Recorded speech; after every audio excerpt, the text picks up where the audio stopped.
Hello friends, welcome to ज्ञान केंद्र coaching classes. दोस्तों, आज की वीडियो में हम लोग सीखेंगे पास्ट परफेक्ट कंटीन्यूअस टेंस को। दोस्तों, इसके पहले की टेंस से रिलेटेड वीडियो अगर आप नहीं देखे हैं तो उसे आप देख लीजिए, जिसका लिंक इस वीडियो के डिस्क्रिप्शन बॉक्स में दिया गया है। दोस्तों, अगर आप मेरे चैनल पर नए हैं तो सब्सक्राइब कर लीजिए तथा बेल आइकन दबाकर ऑल को सिलेक्ट कर लीजिए। तो चलिए दोस्तों, स्टार्ट करते हैं वीडियो।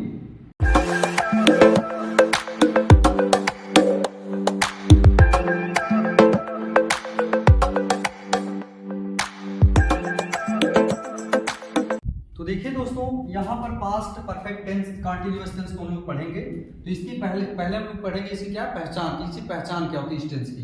तो देखिए यहाँ पहचान में दिया गया है कि जिन हिंदी वाक्यों के अंत में रहा था, रही थी, रहे थे आदि शब्द आते हैं तथा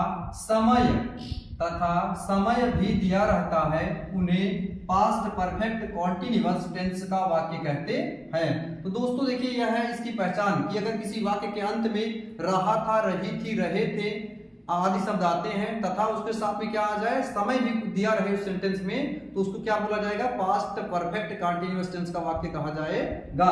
अब इसकी देखेंगे हम लोग क्या होती है, हेल्पिंग वर्ब क्या होती है। तो दोस्तों देखिए, इसकी हेल्पिंग वर्ब यहाँ पर लिखी गई है, क्या होती है, हैड बीन। इसकी हेल्पिंग वर्ब है हैड बीन। इस टेंस की हेल्पिंग वर्ब है हैड बीन।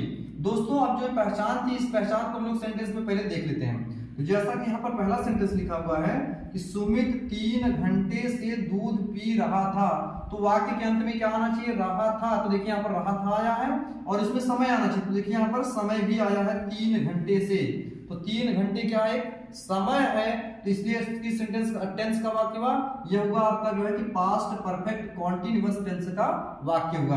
अगला सेंटेंस लिखा हुआ है, वह सुबह से क्रिकेट खेल रहा था। तो यहाँ पर भी रहा था आया है और यहाँ पर भी क्या दिया गया, समय दिया गया है सुबह से। तो इसकी वजह से किस टेंस का वाक्य हो गया, हमारा पास्ट परफेक्ट कॉन्टिन्यूअस टेंस का वाक्य हो गया। तो चलिए दोस्तों, अब इसकी हम देखते हैं अफर्मेटिव सेंटेंस का स्ट्रक्चर क्या होता है।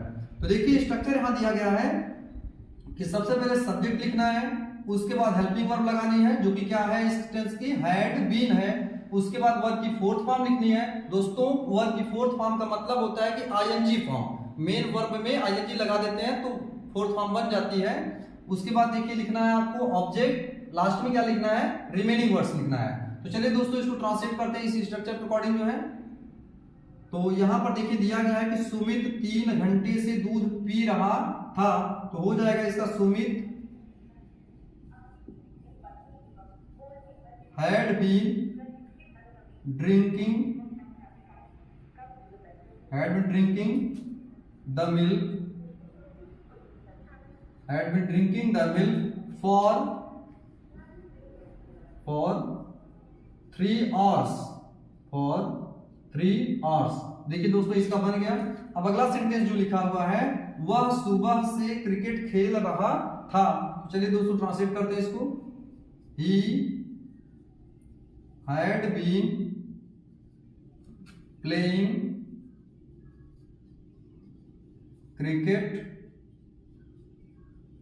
He had been playing cricket since morning.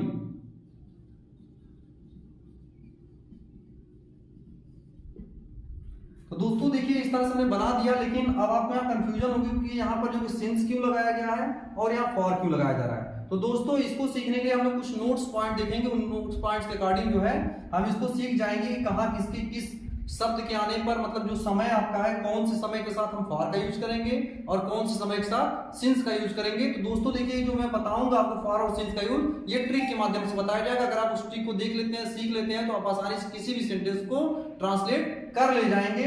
तो चलिए दोस्तों, अब हम लोग देखेंगे कुछ नोट्स पॉइंट इनकी कि क्या रूल इसको है लगाने का, सिंस और फॉर को, और उसके बाद जो है कि इसको सेंटेंस को हम लोग ट्रांसलेट करेंगे। तो चलिए दोस्तों देखते हैं। तो चलिए दोस्तों देखते हैं हम लोग जो कि अफर्मेटिव सेंटेंस में जो है कैसे हम सिंस का यूज कहां करेंगे और फॉर का यूज कहां करेंगे। तो दोस्तों देखिए, यहाँ पर एक नोट लिखा गया है कि इस टेंस में सभी सब्जेक्ट्स के साथ हेल्पिंग वर्ब हैड बीन का यूज करते हैं। इसका मतलब है कि इसमें कोई भी सब्जेक्ट आए, चाहे आई, वी, यू, दे या फिर ही, सी, इट, नेम, कुछ भी आए, उन सभी सब्जेक्ट के साथ हम हेल्पिंग वर्ब हैड बीन का यूज करेंगे। तो चलिए दोस्तों देखते हैं। जैसा कि यहाँ पर देखिए दिया गया है कि वह 2 घंटे से खाना बना रही थी, मैं 3 दिनों से ग्रामर पढ़ा रहा था। तो इसमें वह, मैं, वे, और यहाँ पर नाम आया शालिनी। ये सब जितने भी सब्जेक्ट है सबके साथ क्या करेंगे हम, हैड बीन का यूज करेंगे। दोस्तों अब यहाँ समझ लेते हैं कि सिंस का यूज किसके साथ करेंगे और फॉर का यूज किसके साथ करेंगे। तो दोस्तों यहाँ पर कुछ देखिए मैंने वर्ड्स लिखा हुआ, कुछ टाइम लिखा हुआ है कि जैसे मंडे है, जनवरी है, 2 o'clock 2020, मॉर्निंग, 4th अप्रैल, इसी तरह से और भी कोई शब्द होते हैं तो उनके साथ हम क्या लगाएंगे, सिंस का यूज करेंगे। तो दोस्तों यहाँ समझ में नहीं आया मतलब ये क्या है। तो देखिए यहाँ सिंस का यूज जो हम लोग पॉइंट ऑफ टाइम के लिए करते हैं। पॉइंट ऑफ टाइम का मतलब होता है निश्चित समय, फिक्स टाइम। जब टाइम आपकी फिक्स होगी, कोई समय ऐसा रहेगा जो निश्चित रहेगा, तो उस निश्चित समय के लिए हम लोग इन सिंस का यूज करेंगे। अब दोस्तों देख लेते हैं फॉर का यूज किसके साथ करते हैं। तो फॉर का यूज हम लोग करते हैं पीरियड ऑफ टाइम के लिए, मतलब एक समय अंतराल को जो बताएगा वहां पर हम क्या लगाएंगे, फॉर लगाएंगे। जैसे यहाँ देखिए लिखा 2 hours, 2 hours का मतलब कि 2 hours एक पीरियड बन चुका है, तो उस पीरियड के हम क्या लगाएंगे, फॉर लगाएंगे। फिर देखिए 3 days, फिर 4 months, मेनी डेज, इस तरह से लिखा हुआ। तो इसकी आपको दोस्तों मैं ट्रिक बता देता हूं कि कैसे फॉर लगाएंगे और कैसे सिंस लगाएंगे। तो दोस्तों देखिए जब भी इस तरह से कोई नंबर है जैसे 2 hours, 3 days, 4 months, यहाँ 1 जैसे यहाँ 2 लिखा है, 3 लिखा है, 4 लिखा है, तो ये सब क्या है, नंबर है। तो अगर इस तरह से नंबर आ जाए तो आपको क्या करना है, फॉर का यूज करना है। दोस्तों आप कंफ्यूज मत होइएगा कि यहाँ पर भी तो नंबर आया है और यहाँ पर भी तो नंबर आया है, ये भी तो एक नंबर है। तो दोस्तों आपको ध्यान रखना है कि जो नंबर है क्या है, 4th अप्रैल का मतलब फिक्स टाइम को रिप्रेजेंट करता है। 4th अप्रैल का मतलब 4th जो डेट होगी उस डेट को रिप्रेजेंट कर रहा है। यहाँ पर क्या रिप्रेजेंट कर रहा है, 2 hours का मतलब कि पीरियड को बता रहा है। जैसे 1 hours और उसके बाद 1 hour मिलकर कितना हुआ, 2 hours। लेकिन 4th अप्रैल का मतलब 4th ही है, उसमें कुछ और ऐड नहीं किया गया है। उसी तरीके से 2020 लिखा गया, तो अभी क्या है, फिक्स टाइम है 2020, मतलब वो अकेला अपना 2020 है। लेकिन यहाँ पर 2 hours का मतलब 1 hour और 1 hour मिलकर के 2 hours बना है। उसी तरीके से यहाँ पर 3 days का मतलब 1 day, 2 day और 3 day मिलकर के 3 days बना हुआ है। तो दोस्तों आशा करता हूँ आप समझ गए होंगे कि पीरियड ऑफ टाइम क्या होता है और उसके बाद जो है पॉइंट ऑफ टाइम क्या होता है। तो देखिए सब जितने वर्ड लिखेंगे पॉइंट ऑफ टाइम को रिप्रेजेंट करते हैं, और जो आपका ये नीचे वाला वर्ड लिखा गया है ये सब क्या है, पीरियड ऑफ टाइम को रिप्रेजेंट करते हैं। तो चलिए दोस्तों हम लोग ट्रांसलेट करके देखेंगे और सारी कंफ्यूजन दूर करेंगे। तो देखिए जैसा कि यहाँ पर पहला सेंटेंस लिखा हुआ है, वह 2 घंटे से खाना बना रही थी। तो देखिए हो जाएगा she had been cooking food, she had been cooking food. अब देखिए 2 घंटे लिखा तो पीरियड ऑफ टाइम को रिप्रेजेंट कर रहा है, तो हम क्या लगाएंगे, फॉर 2 hours, 2 hours। ये देखिए दोस्तों बन गया। अब देखिए अगला सेंटेंस लिखा है, मैं 3 दिनों से ग्रामर पढ़ा रहा था। यहाँ पर देखिए लिखा है 3 दिनों से, क्या लगाएंगे हम, फॉर यूज करेंगे, क्योंकि 3 दिनों का मतलब कि पीरियड ऑफ टाइम को रिप्रेजेंट कर रहा है। यहाँ हो जाएगा I had been teaching grammar for 3 days,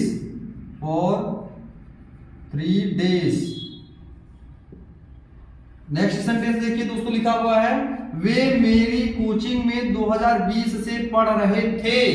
तो देखिए यहाँ 2020 से लिखा है, 2020 का मतलब 2020 का फिक्स टाइम हो गई है। तो यहाँ पर क्या लगाएंगे हम, सिंस लगाएंगे। तो चलिए बनाते हैं। तो इसका हो जाएगा दे हैड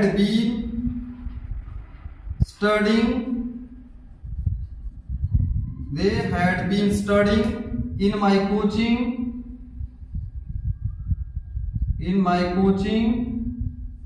सिंस 2020। देखिए दोस्तों लास्ट सेंटेंस इसका यहाँ पर दिया गया है कि शालिनी सुबह से नाच रही थी। तो आपको दोस्तों कंफ्यूजन नहीं होनी चाहिए कि कोई भी सब्जेक्ट रहेगा, सभी सब्जेक्ट के साथ हम लोग हेल्पिंग वर्ब हैड बीन का ही यूज करेंगे। तो यहाँ पर वही लगाएंगे तो हो जाएगा शालिनी हैड बीन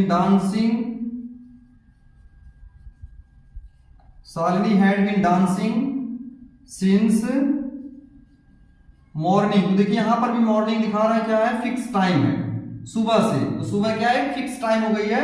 तो दोस्तों इस तरीके से आप जो कि किसी भी सेंटेंस को आसानी से ट्रांसलेट कर ले जाएंगे अगर थोड़ा सा भी इस पे केयर करेंगे कि यहाँ पर पीरियड ऑफ टाइम क्या है और पॉइंट ऑफ टाइम क्या है। तो इस कंफ्यूजन दोस्तों दूर कर लीजिए। यहाँ पर कुछ वर्ड मैंने आपको लिख के दिखा भी दिया और बताया भी है कि कब पीरियड ऑफ टाइम क्या होता है और कब पॉइंट ऑफ टाइम होता है। तो दोस्तों इस तरीके से आप आसानी से किसी भी सेंटेंस को ट्रांसलेट कर ले जाएंगे। तो दोस्तों हम लोग देखेंगे इसका जो है पास्ट परफेक्ट कंटीन्यूअस टेंस का नेगेटिव सेंटेंस। तो चलिए दोस्तों देखते हैं। चलिए दोस्तों देखते हैं नेगेटिव सेंटेंस को। तो नेगेटिव सेंटेंस का स्ट्रक्चर दिया हुआ है कि सबसे पहले सब्जेक्ट लिखना है, उसके बाद हैड लगाना है, फिर नॉट यूज करना है, उसके बाद बीन, उसके बाद वर्ब की फोर्थ फॉर्म, फिर ऑब्जेक्ट, फिर रिमेनिंग वर्ड्स लिखना है। तो देखिए दोस्तों जैसा कि सेंटेंस पहला दिया हुआ यहाँ पर है कि सौरभ 5 महीनों से स्कूल नहीं आ रहा था। सौरभ 5 महीनों से स्कूल नहीं आ रहा था। तो चलिए ट्रांसलेट करके देखते हैं इस स्ट्रक्चर के अकॉर्डिंग जो है। तो देखिए हो जाएगा Saurabh had not been coming to school for 5 months। देखिए दोस्तों इस तरह से बन गया। लेकिन दोस्तों यहाँ पर आपको समझ में थोड़ा सा डाउट हो रहा होगा कि नॉट जो है कैसे यहाँ पर लगाएं। तो आपको मैं रूल बता देता हूँ कि अगर जो है नॉट का यूज करना है, नेगेटिव सेंटेंस आपका दिया गया हो उसमें नॉट लगाना है, तो आपको कैसे लगाना है। ध्यान दीजिए दोस्तों, अगर हम देखेंगे पहले हेल्पिंग वर्ब कितने वर्ड की है। अगर हेल्पिंग वर्ब एक वर्ड की है तब तो उसी वर्ड के तुरंत बाद नॉट लगा देना है। लेकिन अगर हेल्पिंग वर्ब 2 शब्द या 3 शब्द की होती है तो पहले शब्द के तुरंत बाद ही हम क्या लगाएंगे, नॉट लगाएंगे। तो देखिए दोस्तों यही काम यहाँ पर किया गया है, क्योंकि इसमें 2 शब्द होता है हैड बीन। तो हैड जो लिखा गया इसके तुरंत बाद नॉट लगाया गया, फिर तब बीन लगाया गया है। अब देखिए दूसरा सेंटेंस, इसको आप बनाइए मेरे साथ। वह 2 बजे से पढ़ाई नहीं कर रही थी। इसका हो जाएगा सी हैड, फिर क्या लगाएंगे, नॉट लगाएंगे तुरंत। Had not been studying, she had not been studying 2 बजे से, तो सिंस 2 o'clock, और 2 बजे से पढ़ाई नहीं कर रही थी। अगला सेंटेंस दिया हुआ है, मैं 10 दिनों से कोचिंग नहीं जा रहा था। इसका हो जाएगा I had not been going to coaching. I had not been going to coaching 10 दिनों से, ये हो जाएगा फॉर 10 days, फॉर 10 days। दोस्तों लास्ट वाला सेंटेंस दिया हुआ है कि वे सुबह से क्रिकेट नहीं खेल रहे थे। इसका हो जाएगा they had not been playing cricket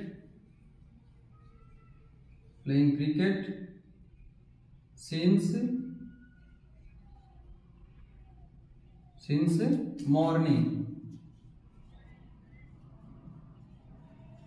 तो देखिए दोस्तों इस तरीके से हमने इस सेंटेंस को ट्रांसलेट कर लिया। चलिए दोस्तों देखते हैं हम लोग इंट्रोगेटिव सेंटेंस में टाइप फर्स्ट।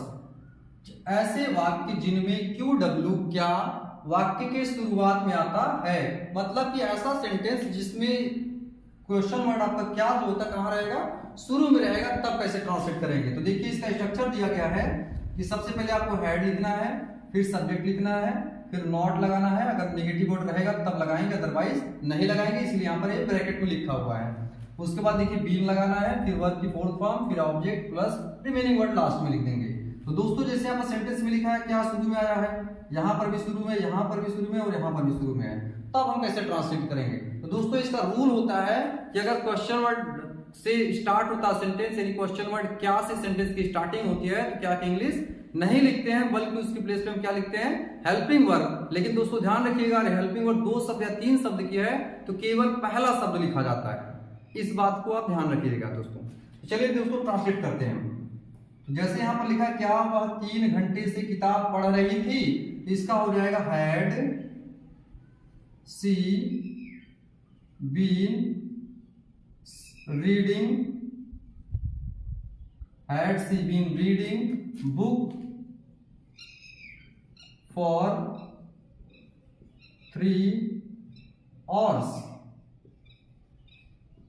ये देखिए दोस्तों बन गया। अगला सेंटेंस लिखा हुआ है कि क्या नैन्सी 4 बजे से बाजार जा रही थी। इसमें हो जाएगा had Nancy been going to market 4 बजे से। यहां पर हो जाएगा सिंस 4 o'clock क्वेश्चन मार्क। और अगला सेंटेंस आपका लिखा हुआ है क्या तुम शाम से क्रिकेट नहीं खेल रहे थे। इसका हो जाएगा हैड यू। अब देखिए यहां पर हम नहीं आया है तो हम यहां पर निगेटिव वर्ड नॉट का यूज करेंगे। यहां हो जाएगा not. Had you not been playing cricket शाम से, हो जाएगा since evening question mark. Last वाला सेंटेंस आपका दिया हुआ है कि क्या हम जनवरी से स्कूल नहीं जा रहे थे। देखिए हो जाएगा हैड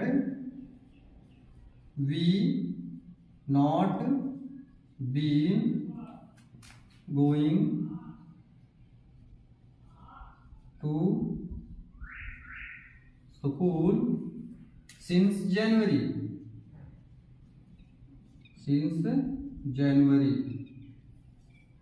देखिए दोस्तों इस तरीके से ट्रांसलेशन यहाँ हो चुका है।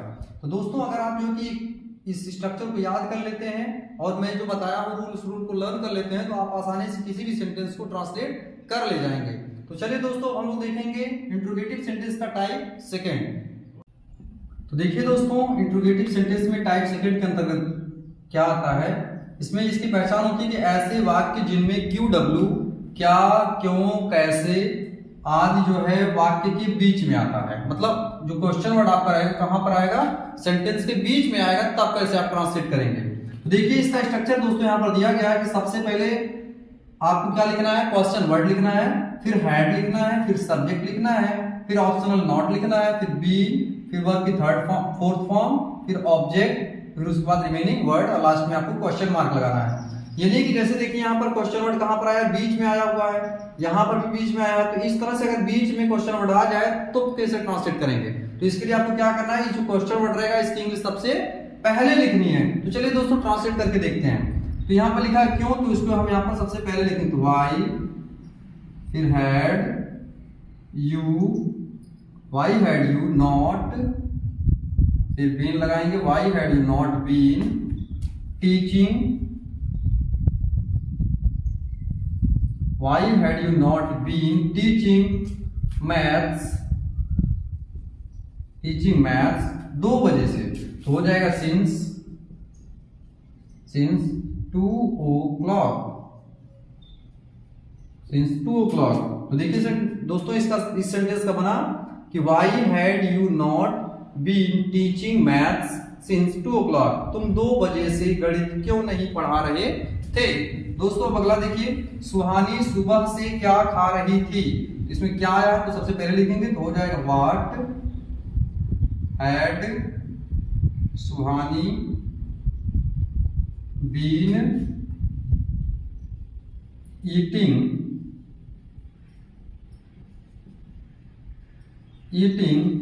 Since morning. अगला सेंटेंस लिखा है कि वे 4 महीनों से कहां जा रहे थे। तो इसमें कहां आया तो सबसे पहले लिखेंगे तो वे जाएगा where had they been going, 4 महीनों से तो हो जाएगा for 4 months question mark. Last वाला सेंटेंस दोस्तों आप भी मेरे साथ बनाइए। तो देखिए यहां लिखा हुआ है कि वह 2 दिनों से स्कूल क्यों नहीं जा रहा था। इसका हो जाएगा क्यों नहीं है तो यहां पर क्यों लिखेंगे पहले why had he not been going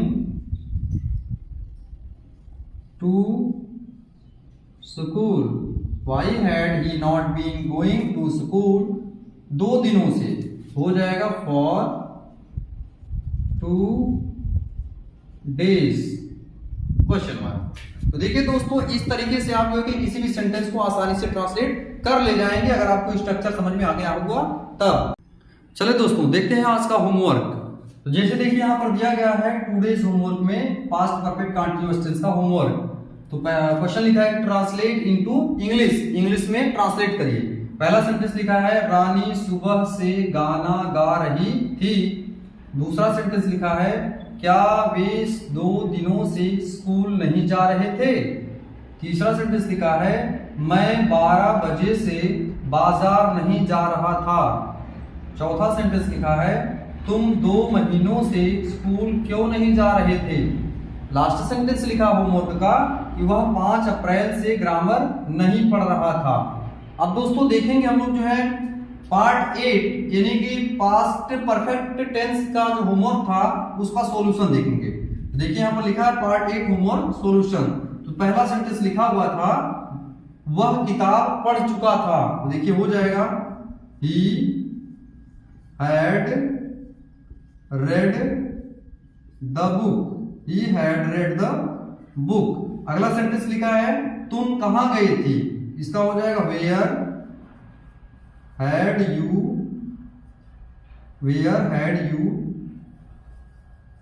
gone, where had you gone.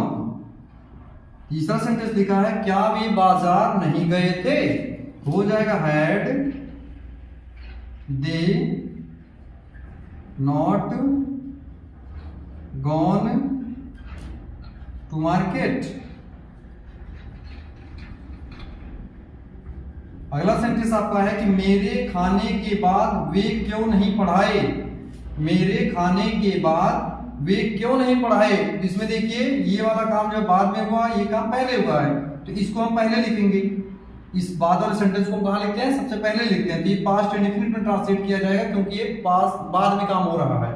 देखिए इसी के साथ में आप क्वेश्चन वर्ड भी यूज करते हैं। तो वे क्यों नहीं खाए, तो बीच में क्वेश्चन उठाया है तो इसकी इंग्लिश सबसे पहले लिखेंगे तो हो जाएगा why did they not, why did they not पढ़ाए, तो इसका हो जाएगा टीच।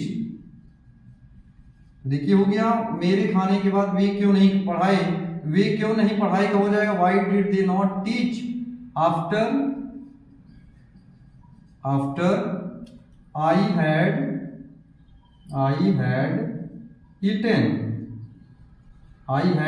eaten। मेरे खाने के बाद वे क्यों नहीं पढ़ाए, तो इसका ट्रांसलेशन हो जाएगा why did they not teach after I had eaten। Last sentence दोस्तों देखिए दिया गया है कि क्या उसके पढ़ने से पहले वह सोई थी। तो पहले लिखा वह सोई थी, तो यहां पर देखिए वह सोई थी, तो पास्ट पहला काम ये हो रहा है, बाद वाला काम ये हो रहा है। तो हम पहले इसको पहला काम ये हो रहा है और ये बाद वाला काम ये हो रहा है, तो ये पास्ट परफेक्ट में जाएगा और ये पास्ट इंडेफिनिट में जाएगा। तो चलिए दोस्तों ट्रांसलेट करते हैं। वहां पे क्या लिखा है हेल्पिंग वर्ब सबसे पहले लिखेंगे, ये पास्ट परफेक्ट में ट्रांसलेट होगा तो लिखा जाएगा हैड, वह सोई थी, had she slept, had she slept before he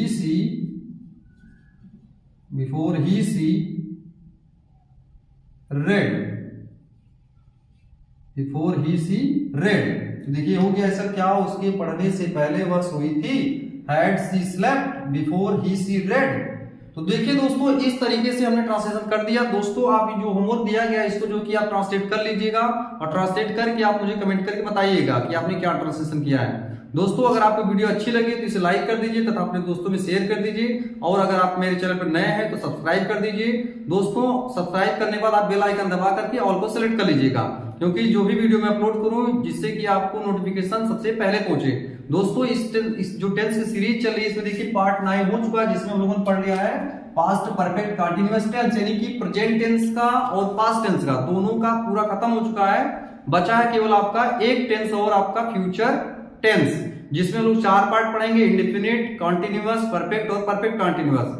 future का ये चारों खत्म जब हो जाएगा तो उसके बाद हम लोग स्टार्ट करेंगे active voice and passive voice. उसके बाद स्टार्ट किया जाएगा डायरेक्ट एंड इनडायरेक्ट स्पीच। दोस्तों मेरे चैनल को सब्सक्राइब कर लीजिए जिससे कि आपको नोटिफिकेशन पहुंच जाए उसका। धन्यवाद दोस्तों।